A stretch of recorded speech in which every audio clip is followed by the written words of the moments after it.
E sejam muito bem-vindos a mais um episódio do Pod Plástico. Hoje eu estou aqui e tenho o prazer de receber o Sr. Manuel César Miller.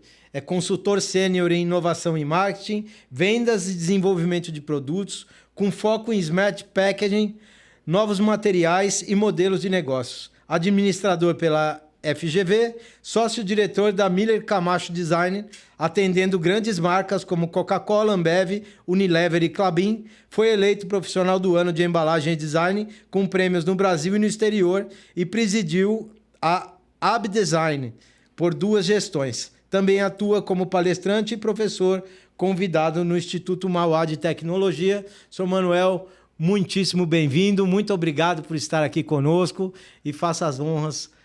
Rui, muito obrigado por ter me chamado aqui participar desse momento entusiasmado aqui. Gostei muito da recepção.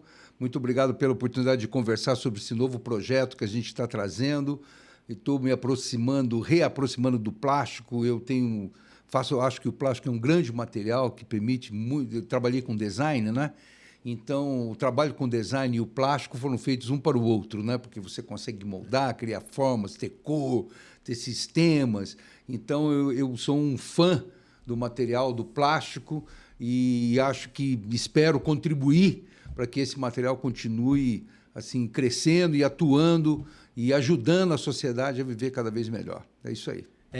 Quando a gente fala de design, a gente agora fala diferente, né? A gente está pedindo eco-designer. Sim. É o cara que já faz pensando na economia circular, né? Acabar com o conceito de economia linear, né? Exato. A economia circular é o grande desafio que nós temos pela frente, né? Que ele começa no projeto. Se estamos falando de embalagem, mas não só de embalagem, estamos falando de praticamente todas as aplicações do plástico, né? Então, a economia circular é que está realmente orientando, né, as demandas criativas e os projetos para que os produtos possam ter uma melhor performance no que tange a sua sustentabilidade, né?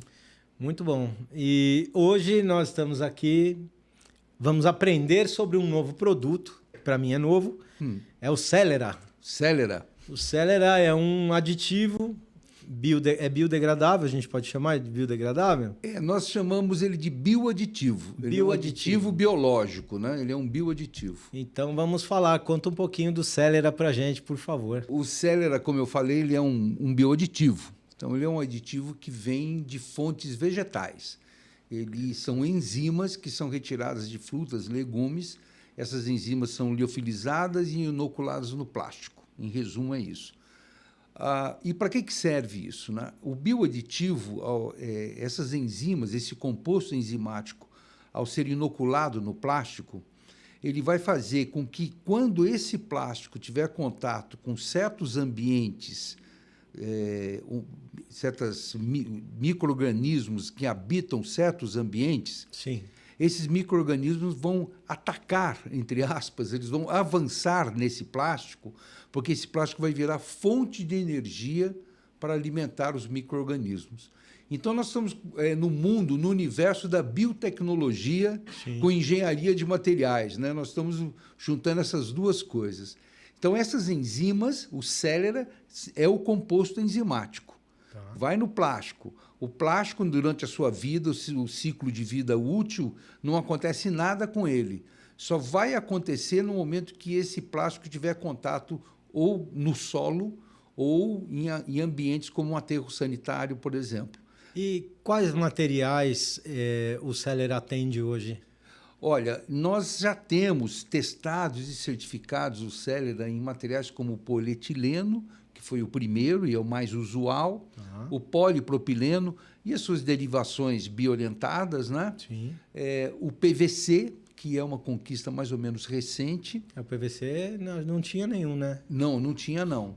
No PVC é uma conquista recente e que está abrindo outras possibilidades de aplicação. E no poliestireno e algumas das suas variáveis do poliestireno. São essas as grandes aplicações. Para outras aplicações, onde o PET ainda está em desenvolvimento. Ele está atuando mais em materiais semirrígidos e flexíveis. Exatamente, ou semirrígidos e flexíveis. Mas eu costumo dizer que ele atua em aplicações leves, né? Então, ele aplica nos plásticos de uso único, principalmente. Plástico de uso único, a gente chama, são desde as sacolinhas, descartáveis, embalagens de fast food, coisas eu tenho um conceito diferente do uso único, tá? Sim, claro. Eu tenho um conceito diferente. Se eu usar a sacola 3 vezes, ela deixou de ser uso único. Uhum. Então, eu tenho um conceito meio diferente do que está sendo pautado. Entendi. Não, é que a gente está falando muito sobre... Agora nós temos aí, voltando para o cenário, o PL 2524, sim, que está lá no Senado, que é um projeto de lei que está com o nome de economia circular, sim, mas é um PL de banimento travestido de economia circular. Então, é um PL que tenta banir os plásticos e está escrito que é economia circular. Então, quem lê o PL entende que ele é banimento. E eles falam muito de plástico único. Então, nós estamos tomando um cuidado absoluto para falar sobre materiais, o que são e o que não são de uso único. Por exemplo, um saco de arroz. Sim. Se eu abrir ele e tirar um pouquinho e fechar de novo, tirar um pouquinho, fechar de novo, tirar um pouquinho, fechar de novo, ele já não é mais de uso único. Então, é mais ou menos isso que a gente está... Eu emprestei esse conceito dos europeus, que usam muito single use, né? Quer dizer, plástico que acabou sendo traduzido como plástico de uso único, mas que é de única finalidade. Sim. Né? Então, essa única finalidade dele, que é ou transportar, ou colocar, visando esse tipo de coisa. E para separar um pouquinho do que é embalagem. Sim. Que é embalagem propriamente dito. Então, por exemplo, a embalagem que contém um produto e ela tem que ter uma série de requisitos para fazer isso, né? E tem as suas funções específicas, ela se distingue um pouco diferente desse conceito de que seria esse plástico de uso único, que são esses plásticos que eu estou chamando também de uso leve, ou plásticos leves. Sim. Que são os sacos, entendeu? Os canudinhos da vida, os pratinhos, aquelas embalagens mais de transporte ou de uso para uma refeição, por exemplo, para transportar uma coisa.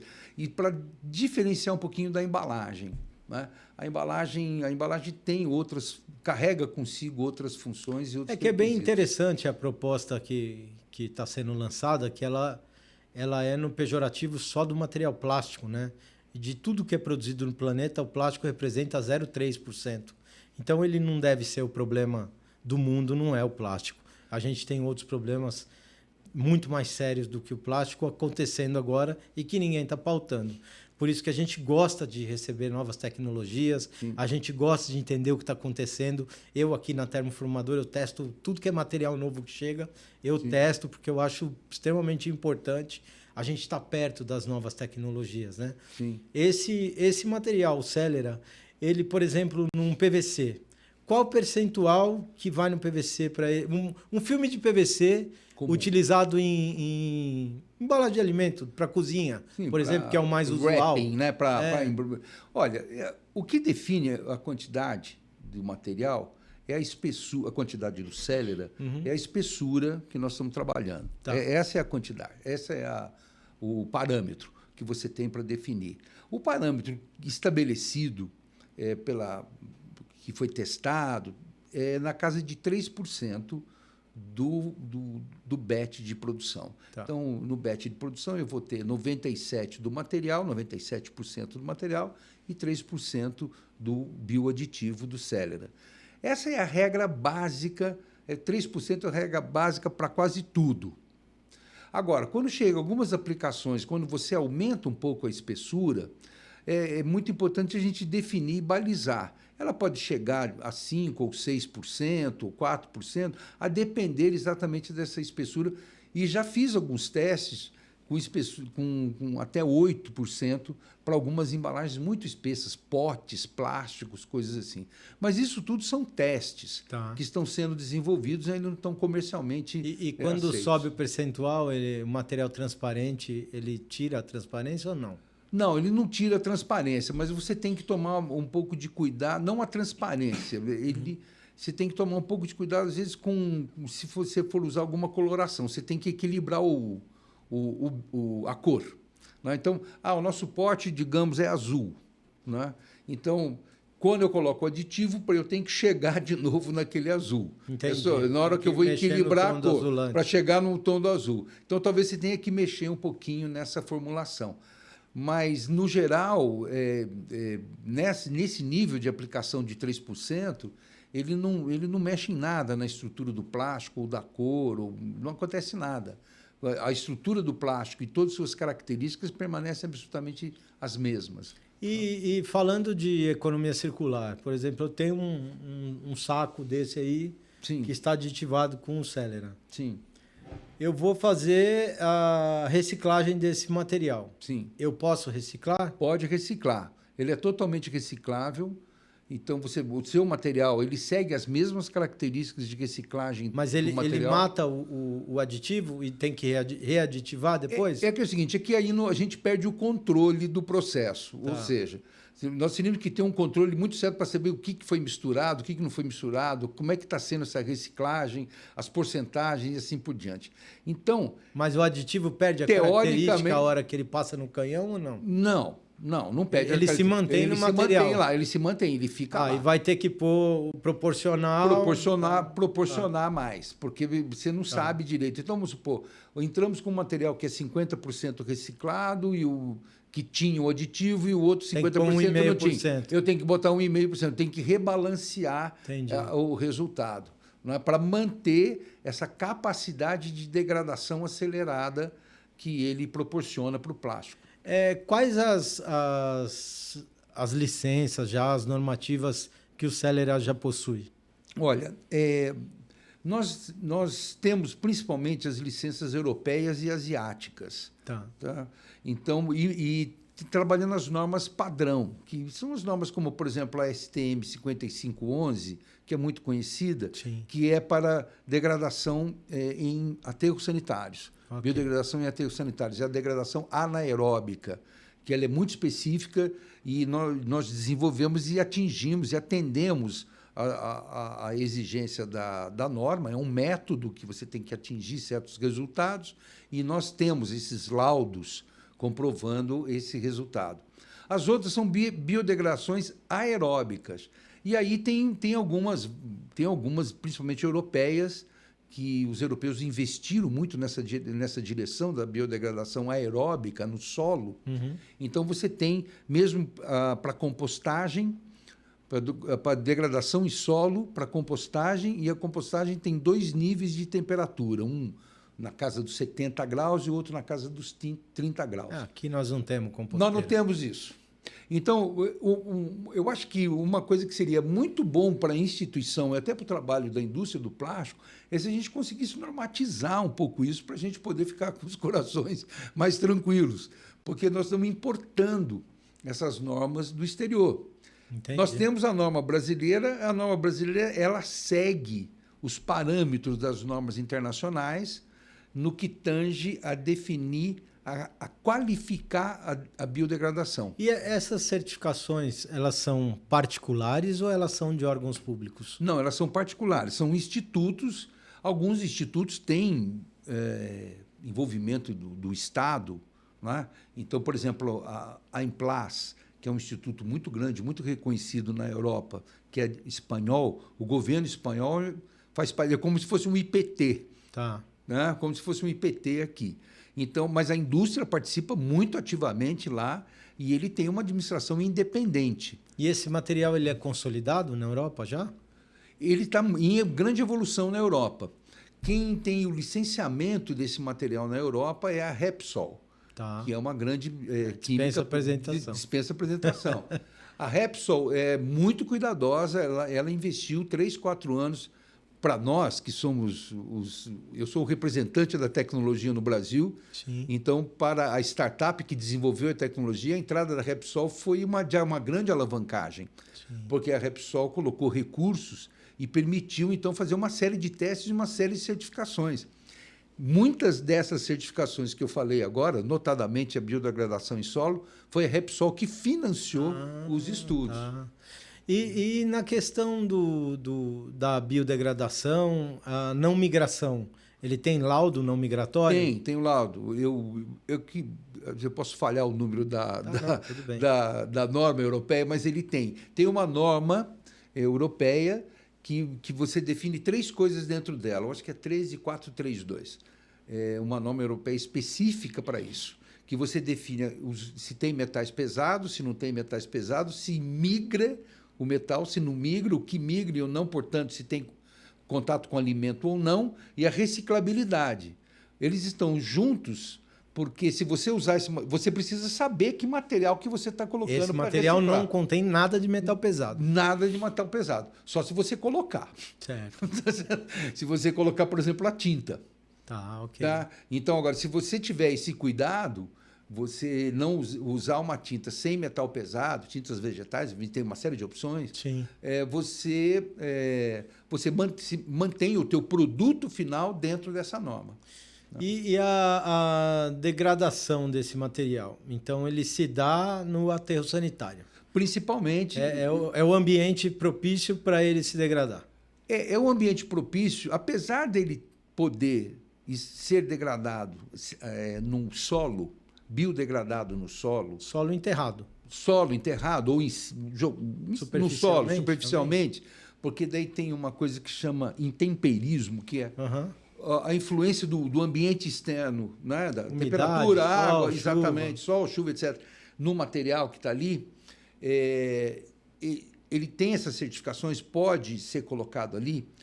Nós do Celera, optamos em orientar para o aterro sanitário. Ok. Nós fizemos uma opção de falar assim, olha, apesar de ter as certificações, nós vamos orientar a nossa comunicação e a nossa orientação no sentido de ajudar as empresas a utilizar o produto, que ele seja encaminhado com descarte correto para o aterro. Por quê? Porque o aterro tem as condições de conseguir controlar esse material, essa biodegradação. Ele controla os gases que serão emitidos, que serão liberados no processo de degradação, serão melhor controlados no aterro. Então vamos para a parte dos gases. Quais os gases ele faz emissão? No aterro, no solo é gás carbônico. Tá. Tem os outros gases, mas o gás carbônico é o principal e é significativo. Tem liberação de metano? Tem liberação de metano, principalmente quando ele está no aterro sanitário. Tá. No aterro sanitário aumenta. O metano passa a ser... A liberação do metano é maior do que então do ele gás vai carbônico. ter a mesma liberação do mesmo gás que libera o papel. Exatamente. Tá. E a velocidade de liberação dele, ela é maior, menor? Pois é. Ou depende? Depende. Nos testes que a gente fez, nos testes que foram feitos com a biodegradação em aterro, né, que exatamente o teste da 5511, o parâmetro é a celulose. Tá. O material de parâmetro é a celulose comparado com outra coisa. Ele comparou com o nosso filme plástico, com o Celera e a celulose. A celulose é a mais rápida. Tá. Naquele ambiente, a celulose foi mais rápida. Mas o plástico biodegradou. E ele tem... E olha aqui, desculpa te cortar, não. mas esse teste prevê uma biodegradação em 45 dias. Então, quer dizer, não é realmente uma conquista. Sim. Porque em 45 dias, não que ele biodegradou inteiro, nem a celulose biodegradou inteiro, mas eu digo assim, em 45 dias o processo já estava em andamento, né? Já estava acontecendo esse processo. E ele tem uma limitação de profundidade no aterro sanitário ou não? Olha, Rui, eu confesso para você que aí começa a fugir um pouco do meu conhecimento específico sobre o aterro sanitário, né? Tá. Mas, a princípio, ele está preparado para atender os ambientes anaeróbicos. Então, se não tem ar, ele vai conseguir existir, porque as enzimas que estão ali dentro, mesmo num ambiente sem ar, ela vai produzir uma películazinha, na hora que ela estiver lá embaixo, ela vai produzir um pequeno filme biológico, que vai ter um pouquinho de água. Então, na teoria, ele se degrada a qualquer Em profundidade. qualquer profundidade. Então, na teoria, ele se degrada exatamente isso, em qualquer profundidade. Que não necessariamente não ocorre com o papel. Sim, o papel Necessariamente não ocorre com o papel. Quando o papel estiver muito fundo, ele estanca. ele fica lá, né? Porque ele não tem essa possibilidade. Agora, o plástico tem. E a enzima é responsável por esse filme plástico. Então, se a gente perceber que tem um aterro sanitário, que ele consegue coletar o gás metano para energia, para qualquer outra coisa, sim, e optar por usar um saco de lixo com esse material, com o Celera, é um material ok para essa situação. sem dúvida. Porque, de um lado você tem um material... O Celera vai permitir com que ele libere metano e gás carbônico, e se ele tem estrutura, ele consegue captar isso e ele ajuda... Transforma em energia. E transformar em energia. E outra coisa muito importante, sob o ponto de vista do aterro, é que ele libera espaço. Ele libera espaço porque o aterro, na medida que fica com muito plástico, o plástico tem a sua impermeabilidade, Sim. ele fica segurando a área que está ali, né? Postada ali embaixo, né? Então, na medida que ele se biodegrada mais rapidamente, acelerado, ele diminui essa área. Então, por exemplo, principalmente em orgânicos. Sim. Né? Então, nos orgânicos, isso facilita e abre espaço para o aterro receber mais carga. Entendi. Né? Então, vai aterro abaixando. E vai abaixando. Ele pode até compostar, ele pode começar a pensar em outras coisas, outros produtos, diferentes até do biogás. Né? Isso, sob o ponto de vista do aterro, é muito importante. Isso, sob o ponto de vista do Estado, né? Quer dizer, que tem que gerir o resíduo sólido, então, isso é mais importante ainda, porque... espaço, né? É espaço. Tecnicamente, vai chegar uma hora que São Paulo não vai ter onde colocar. E referente à geração de microplásticos, ele se degrada inteiro, por completo, ou ele gera microplástico? Não, a degradação é definitiva. É em definitivo. É definitiva. Por que é definitiva? Porque não é ele que degrada o plástico. Quem degrada o plástico é o micro-organismo. Então, nesse sentido, é uma degradação biológica. E, nesse sentido, há a despolimerização e a consequente transformação em gás. Então, ele não é um agente que vai lá degradar o plástico. Ele não é alguma coisa que está interferindo no processo. Ele está lá parado.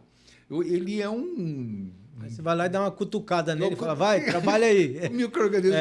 Tem um amigo que costuma dizer que, para os mais... digamos, sêniors, é um biotônico fontora do plástico, entendeu? Do micro-organismo, porque então ele serve lá de energia, de fonte de energia para o micro-organismo. Por isso que a degradação é definitiva. Acaba não sobrando nada. Então, é muito mais fácil a gente coletar o gás do que a gente extinguir o material plástico, né?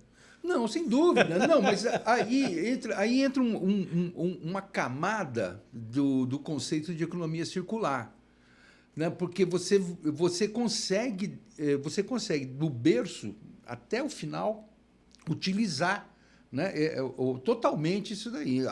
Se quiser reutilizar, ele está ali disponível para reutilização, para voltar para a economia circular. Então, ele está na economia circular, dependendo da aplicação, e dependendo da aplicação, ele entra na linear também. Ele entra na linear para ir embora. Para ir embora. Para ir embora. Né? Então, porque a reciclagem não é infinita. Né? Quer dizer, você vai reciclar, mas ela não é infinita em si. Você vai aditivando materiais novos e ele vai... Não tem fim, né? Quando aditiva, né? Então, enfim, mas isso você tocou num ponto muito importante. Quer dizer, não gera esses resíduos, não gera nenhum tipo de microplástico, permite que você capte as energias que estão presas ali e transforme isso num bem. Transforma isso num valor para a sociedade, que é a geração de energia alternativa, né? E nós, assim, o plástico ele está aí sofrendo várias agressões verbais de vários lados, né? Sim. E a gente fala que o plástico não é o culpado. O culpado sempre tem a ação humana, porque isso aqui só tem em cima da minha mesa. Isso aqui são meus bonequinhos, ó. a garrafinha, o canudinho. Eu sempre falo deles, porque Sim. a cabeça do ambientalista, ela é que todo material plástico, ele tem pernas e braços, saltitante feliz, né? E não é assim, né?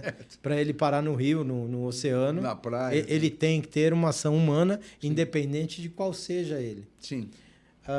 Então, vendo isso, esse material Celera, ele também não inibe o cara ter que jogar o material no lugar certo. Não, claro que não. O porco não está isento. Não, né?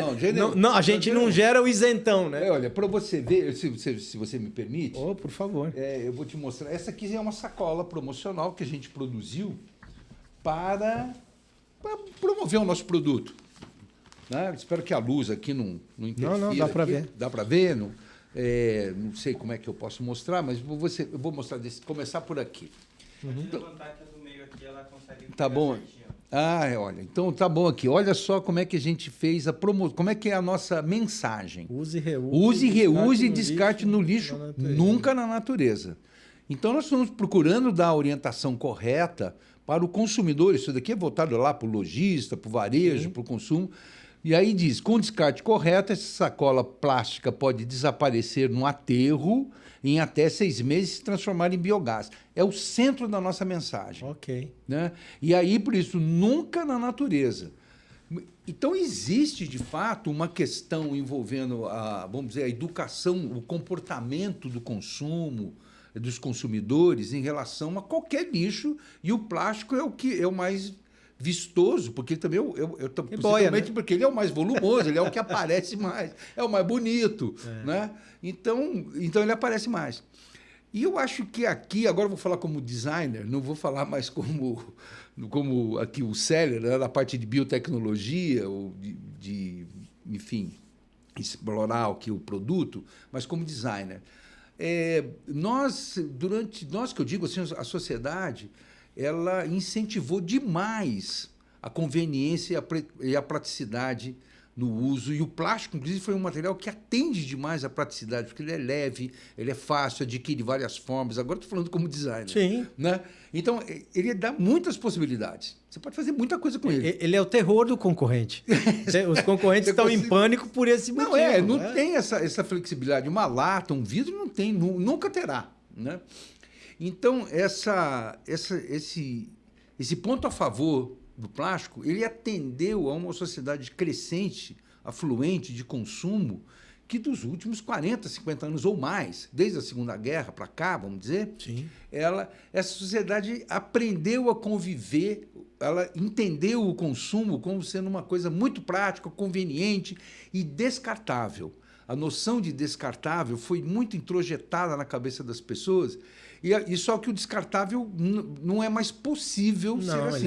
Ele acabou e só tem que conscientizar as pessoas. E esse é um trabalho de fôlego. É um trabalho de fôlego. Formiguinha. De formiguinha, é um trabalho que nós aqui estamos fazendo um pouquinho. Formiguinha mesmo. O Celera está fazendo o que ele pode nesse sentido. Olha, nunca jogue na natureza, procure jogar no lixo, vamos levar para o aterro. São pequenas coisinhas, mas que nós estamos fazendo.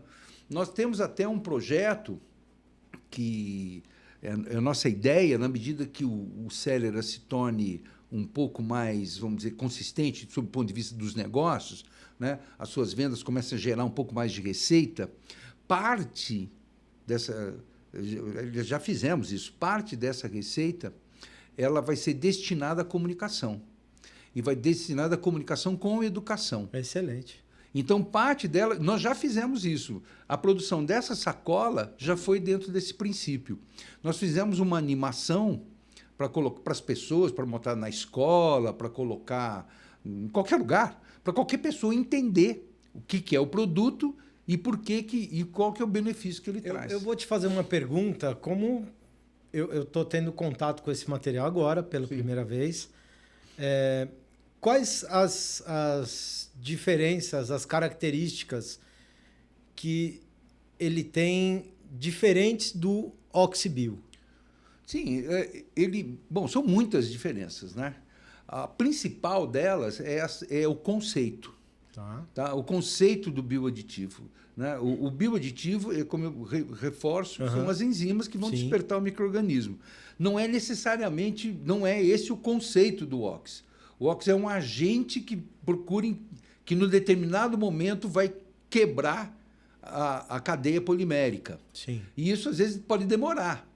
Então, demora muito mais do que demora a ação do micro-organismo. Por exemplo, tudo bem que o plástico não vai ter 50 anos, mas mas vai demorar 10. Com o bioaditivo é diferente. Uma vez colocado no ambiente, os micro-organismos já começam a E se esse material cair no oceano, por exemplo? Não deve cair no oceano. Não foi feito para isso. Não foi feito para isso. Por isso que está aqui. Nunca na natureza. Em hipótese alguma. Então, eu estou te fazendo perguntas que eu já sei a resposta. Eu mas eu preciso perguntar. Não, mas obrigado por você estar me perguntando. Não é para jogar no mar. Não é para jogar no mar. Quer dizer, milagre também a gente não faz. Nós estamos resolvendo, nós estamos com uma possibilidade, um produto que vai resolver um pedacinho dessa história toda, e esse pedacinho já pode ser muito útil. Então a gente não limpa o porcalhão com ele ainda, né? Não dá para fazer. Isso a gente não consegue fazer. Né? É que a ideia que é projetada, que a gente vê muito, é tirar a responsabilidade do consumidor. Então, a indústria tem parte da responsabilidade, obviamente que sim, o poder público tem responsabilidades, tem também, mas o consumidor, a gente sempre fala, o consumidor também tem. Claro. E essas ONGs que estão falando, batendo, rebatendo, eles estão querendo falar que o consumidor não tem responsabilidade. Mas não existe material, nenhum resíduo em cima da face da Terra que você não tenha responsabilidade daquilo que você comprou. Sim. Se você comprar uma camisa, ela é sua, ela é responsabilidade sua. Claro. Um aparelho celular, uma escova de dente ou qualquer outra coisa. Já cataram aí uma escova, fizeram uma escova de bambu com cerda de nylon, eco-escova. Porra, como é que você separa o nylon do bambu? Então, que bio é esse, né? Uhum. Que bio é esse? Esse bio ele não existe nesse ponto de vista, né? Você sabe que eu tenho um amigo que trabalha numa grande empresa, por favor, é uma empresa muito conhecida, e ele também é conhecido, que chegou um dia que ele falou para mim assim, olha, não consigo resolver, não dá para resolver tudo isso aqui. Isso aqui eu acho que não tem solução. Quer dizer, ele estava num momento de total abandono e desespero, porque as quantidades de demandas que você tem, o equilíbrio que você tem que fazer de custo, benefício do produto, a questão dos materiais, a questão do descarte, a questão da educação do consumidor, isso é um ecossistema gigantesco. Sim. Que é muito difícil a gente conseguir, muito difícil para qualquer pessoa conseguir achar soluções ou coisas que resolvam como num passe de mágica. Eu concordo totalmente com você, e até retomo um pouco o que eu estava falando anteriormente, que nós precisamos mudar a mentalidade do consumidor, ou fazê-lo entender que ele tem direitos, mas também tem deveres. E um dever que ele tem é cuidar do produto que ele comprou e cuidar do descarte. Não é possível ter uma atitude leviana à toa e ir para a praia e não recolher o lixo, não o lixo, mas não recolher o que ele usou na praia e levar embora. É horrível uma praia pós fim de ano, né? Não pode parecer bobo o que eu estou falando. Você deve se lembrar, e até pelas suas origens, eu imagino, você sabe, e eu sei também, a atitude que os japoneses têm em relação a isso. Completamente diferente. Lá é sério. É completamente diferente.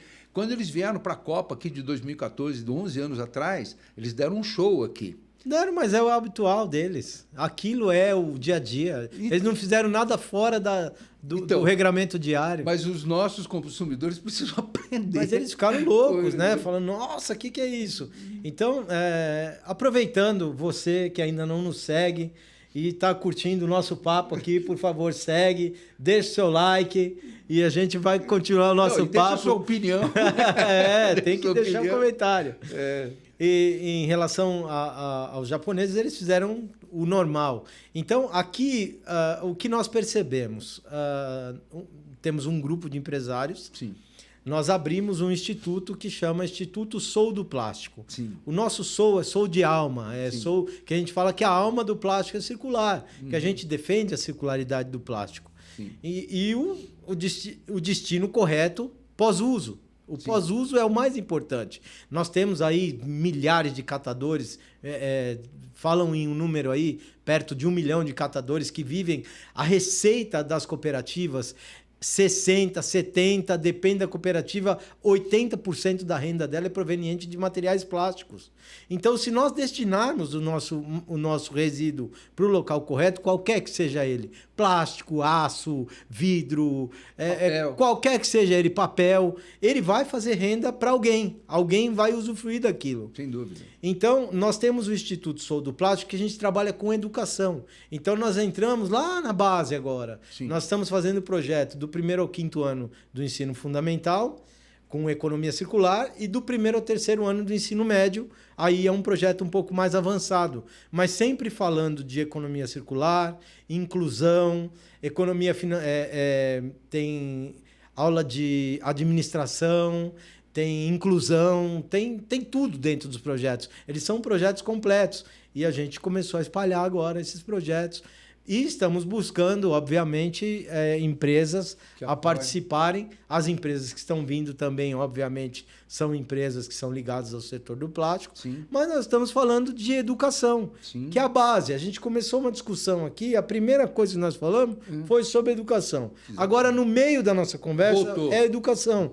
E quando a gente acabar de falar, a gente vai falar de educação. Exatamente. Que isso é a base de tudo. E o pessoal, em vez de discutir a proibição do plástico, eu falo isso, poxa, eles gastam tanta energia, tanto tempo, tanto dinheiro público, dinheiro privado para falar mal de alguma coisa, para pegar e falar, porque ONG nasceu para falar mal das coisas. Então, hora tá falando de uma coisa, hora tá falando de outra, e tem gente pagando. Pega esse dinheiro e aplica na educação. A gente vê o resultado daqui 10 anos, se não é muito melhor do que a aplicação do dinheiro em ONG. Né? Olha, Rui, eu tenho algum contato com algumas áreas do chamado poder público, não? Assim, notadamente Câmara de Vereadores, deputados, e também fiz muito projeto. Teve uma época que eu trabalhei como designer para o Ministério da Indústria, Desenvolvimento, o MIDIC, né? Indústria, Desenvolvimento e Comércio. Então, e eu percebi, né, no relacionamento com eles que eu digo assim, com o poder público, e também com ONGs que habitam nesse universo, né, muita desinformação. Eles não têm mesmo. Muita desinformação. Tem. E eu percebi a dificuldade de conseguir levar uma informação consistente por uma questão que eu diria que não é técnica. Um outro probleminha que não é técnico, que é mais ou menos o seguinte: falta um pouco mais de confiança e diálogo na nossa conversa. Essas ONGs precisam ouvir melhor e a indústria precisa abraçar um pouquinho mais também para criar um campo positivo de conversa. Porque eu conheci alguns institutos, não vou dar nome nenhum, gosto deles, não tem problema, tal. Eu estou querendo ser esse representante, assim, agir dessa maneira com o que eu estou falando. São pessoas Claro. pessoas normais, pessoas comuns Claro. que têm filho, que casa, pessoas normais. Mas eu percebia que eles tinham boas intenções e gaps de informação muito grandes. E propunham coisas que não são absolutamente possíveis de fazer. Por exemplo, a proibição do plástico, ou chegar a você, está proibido garrafa PET. É impossível. Então, como é que nós vamos fazer isso? Quer dizer, Eu não tenho como fazer isso. Eu fiz assim, até uma gravação sobre um conteúdo desse. Nós temos aí, hoje, eu não estou generalizando, não estou falando de... Tem muitas ONGs boas. Sim. Por exemplo, tem ONG que cuida de animal e cuida mesmo. Isso. Precisa de dinheiro para comprar ração, mas ela está fazendo uma ação. Né? Agora, existem ONGs que elas são projetadas para derrubar alguém ou alguma coisa. E a gente conhece quem são e elas habitam aí nesse meio que está falando. Eu já vi plenária em que a pessoa da ONG chega e dá um beijo na testa do deputado que está sentado lá, para você ver o grau de intimidade que a pessoa tem. Sim. Então, são situações que você percebe na atitude das pessoas. Eu vou conversar com um deputado, eu sou extremamente formal, porque... Né? Afinal, ele é um deputado. Ele é um deputado, eu vou conversar com um senador, eu sou extremamente formal, eu não vou chegar e vou dar um beijo na testa do cara numa plenária. Poxa, já pensou? Aí você expõe o grau de intimidade que tem. Então, você já viu o viés ideológico em que aquele próprio deputado vai estar. Ele não vai estar na sua vibração de estar indo lá explicar alguma coisa. Ele vai estar na vibração de que dê um beijo na testa dele. A menos que eu esteja muito equivocado de comportamento humano, né? Não, mas eu acho que, sei lá, talvez enveredando por outros assuntos, mas eu acredito que essas questões da economia circular, a logística reversa, a função das embalagens na sociedade de consumo, o papel da educação no consumo, né? Da mesma forma que tem a educação financeira, acho que pode ter educação de consumo. Acho que tudo isso pode ser muito bem feito se a gente conseguir criar campos mais produtivos de diálogo e atuação. Eu acho que sinto uma distância entre uma coisa e outra. Sinto como se pessoas que estão distantes uma das outras, e nós precisaríamos nos aproximar mais. Eu acho também, eu penso da mesma forma. Eu penso que a indústria tem que se aproximar mais, se aproximar da própria indústria e se aproximar do poder público. A gente precisa do poder público para fazer alguns regramentos, porque se você não der uma multa para uma pessoa que joga um lixo na rua, ele vai jogar da mesma maneira, você vai falar, ele vai te xingar e vai jogar de novo. E você vê isso com uma certa frequência, né? Aqueles carrões bonitos, SUVs lindos, o cara tem a manha de abrir e jogar. O cara que não achar uma bituca de cigarro na rua... Ele joga na rua. Então nós tomar cuidado. Enfim, temos um longo caminho. Esse caminho é um longo caminho. Aí, então, a gente falou do 5511, que ele atende para aterro. Sim. O ISO 17556 para solo, ele atende também? Esse ISO é você imaginando que o material estará no solo. Então, ele tem outros parâmetros muito diferentes do aterro. Então, são 320 dias e você tem que atingir acima de 80% da degradação do material. E o Celler atinge isso. Ou seja, em 320 dias, o material no solo, né, ele atingiu mais de 80%, 84%, qualquer coisa, de degradação, que é um número fantástico. Agora, no solo, então, entra aquela questão do intemperismo lá, né? Que o lugar é mais seco, o lugar mais seco, mais úmido, chove, tem mais bicho, menos bicho, quer dizer, tem essa questão, essa variável. Por isso que ela é uma variável que, de uma certa forma, os europeus acabaram abandonando. Porque o caminho que os europeus estão seguindo é de ter um total controle do que acontece. Controle 100%. Nós queremos saber onde foi o papelzinho de bala. E na Europa, eles têm a captação de biogás? Tem captação de biogás. Não é a direção que eles estão seguindo hoje. Tá? Eles estão seguindo na direção do lixo zero, que eles chamam, né? O resíduo zero. Então, mas os gases, eles não estão tão preocupados? Não, onde vai, eles captam. Né? Eu estou dizendo como política ambiental, fazer lixo zero. Né? É trabalhar a economia circular onde dá, onde não dá, aditiva. Aditiva, recicla e até virar zero. E muita educação de um consumidor com renda e bem educado é diferente. É diferente, que daí você consegue fazer. Então, em países como Suécia, por exemplo, eles já estão conseguindo fazer lixo zero. Então, você vai na casa do cidadão, não tem lixo. Simplesmente não tem lixo. Né? Quer dizer, ele conseguiu compactar, organizar tudo. Eu penso assim, imagina ir lá, a gente vê muita coisa da África, miséria, aqui tem muito também, mas a gente vê mais na televisão, daqui a gente não vê, né? A gente vê de outros países. Então, a gente vê da África, imagina aquelas pessoas naquele tipo de situação, morrendo de fome, e você ir lá e conscientizar ela que tem que descartar no lugar correto. Vai olhar para sua cara se aguentar olhar, né? Vai falar, pô, meu senhor. Olha, então a gente tem um percurso muito longo aí, né? Verdade. Muito longo. É verdade. Aqui no Brasil, vocês já estão com o Celer há quanto tempo? Olha, nós tivemos 2 momentos. Nós começamos a trabalhar um pouquinho antes da pandemia, 2018, 2019. Começamos a trabalhar, fizemos inclusive alguns primeiros testes na Universidade da PUC do Rio Grande do Sul, lá em São Leopoldo, que lá tem estrutura para poder fazer testes de biodegradação em solo. Bacana. E nós fizemos. E pedimos para os alunos da universidade, nas suas teses de mestrado, temos 2 teses de mestrado que os alunos fizeram esses testes lá, né?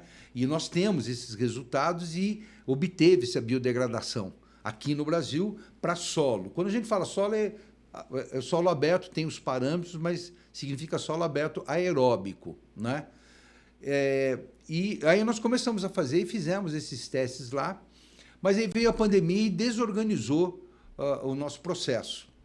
Nós só conseguimos retomar esse processo praticamente em 2023. Final de 2023 que nós conseguimos retomar, porque desorganizou também na Europa e etc. E nós viemos, quer dizer, a nossa base de apoio técnico veio da Espanha, por causa da Repsol que eu te citei. Sim. A outra base de apoio importante que o Celera tem é na Ásia, mas na Índia. Porque na Índia foi o berço onde eles desenvolveram a biotecnologia das enzimas, que é uma empresa chamada Uflex, que é uma empresa muito grande, transformadora, né? Ela é convertedora de plástico, mas é uma empresa gigante, tem unidades espalhadas pelo mundo inteiro.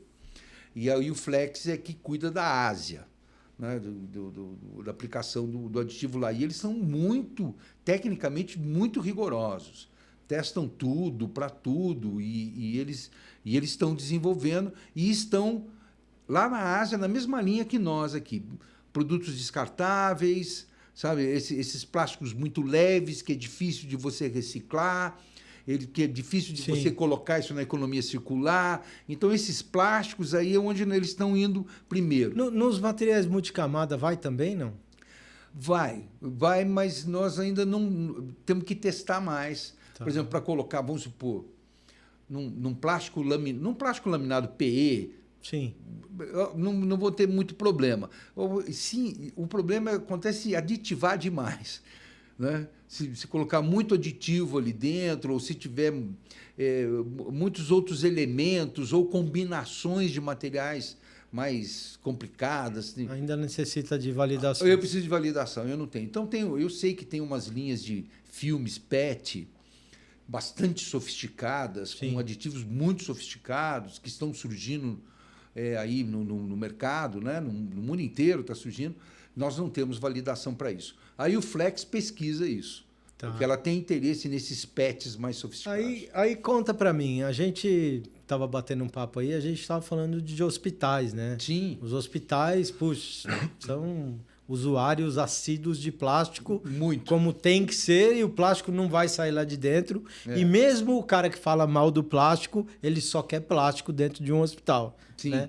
E o hospital normalmente manda para incineração, e agora eles começaram a separar um pouco do que tem que ir para incineração e do que tem que ir para o aterro sanitário. Exatamente. Então, o Celera está entrando nos hospitais? Está entrando, está sendo muito útil para os hospitais, materiais hospitalares em geral. Tá certo? Com esses filmes, enfim, embalagens que vão para compressa, para algodão, para essas coisas, né? Tem o desenvolvimento para seringa, que é uma coisa um pouquinho mais complicada, assim, fazer a seringa, colocar o Celera, temos que estudar a quantidade direitinho do que vai ali. Mas, enfim, abriu aqui, tem uma grande possibilidade. A incineração vai continuar sendo usada, mas querem diminuir essa incineração, exatamente alocando materiais que possam ser aterrados com outro destino. E, nesse sentido, o Celera ajuda muito, porque eu não vou ter que fazer um aterro gigante. Eu tenho um aterro que consiga se reciclar mais rapidamente com a degradação acelerada. Então, isso já está acontecendo, e um dos pioneiros é a Secretaria de Saúde da cidade de São Paulo. Caramba. É um dos pioneiros. Segundo as novas leis de concorrência pública, licitações e compras governamentais, ela incentiva, incentiva é a palavra correta, assim, ao uso de produtos chamados sustentáveis. Isso é a lei maior. Daí, quando ela vai especificando, ela abre a possibilidade de que as diversas instâncias de compra estabeleçam algumas regras para saber o que é sustentável e o que não é. Então, por exemplo, vamos supor, a Secretaria de Saúde de São Paulo, que é uma coisa que envolve resíduo, Sim. que tem alcance municipal, não é? Ela falou, olha, nós vamos nessa política de ir mais para o aterro e menos para a incineração, nós vamos querer o laudo da ASTM 5511 para poder biodegradar dentro do aterro. E já existe, assim, um consumo palpável no Brasil do Celera? Ou ele ainda não, nós tá ainda indo... estamos... Não, ainda está. Nós temos o produto aqui no Brasil, nós já está internalizado, então a parte comercial está atuando, tem a nossa equipe que está atuando junto a clientes, etc., desenvolvendo produtos. Já estamos em processo. Sim. Né? Esse processo, para dizer a verdade, ele começou agora em abril. Então, é muito recente. Né? Então, nós estamos saindo para o mercado e levando. Então, tem muito teste, quer saber como funciona, tem muita essa parte de introdução. E a gente fala muito do valor, né? Você tem o preço e o valor, né? Então, sim, ele agrega valor. Sim. E o preço muda muito? O preço final do produto? Nós temos uma política de preços, diria uma política também flexível. Nós queremos acompanhar, na medida do possível, acompanhar os custos da resina. Tá. Então, nós estamos fazendo o custo, é um cálculo dos 3% aplicados no BET que vai para a produção, né? Que é 3% do nosso aditivo. Nunca passar de 30% do valor final. Né? Então, a resina custa 100, com aditivo nunca passar de 130, só para fazer uma conta mais simples. Tá, entendi. Tá? Mas nós estamos conseguindo preços melhores do que isso. Isso era quando a gente estava com um dólar muito agressivo e complicou um pouquinho. A nossa meta é cair isso daí para 20. E o que a gente pode esperar daqui a alguns anos aí?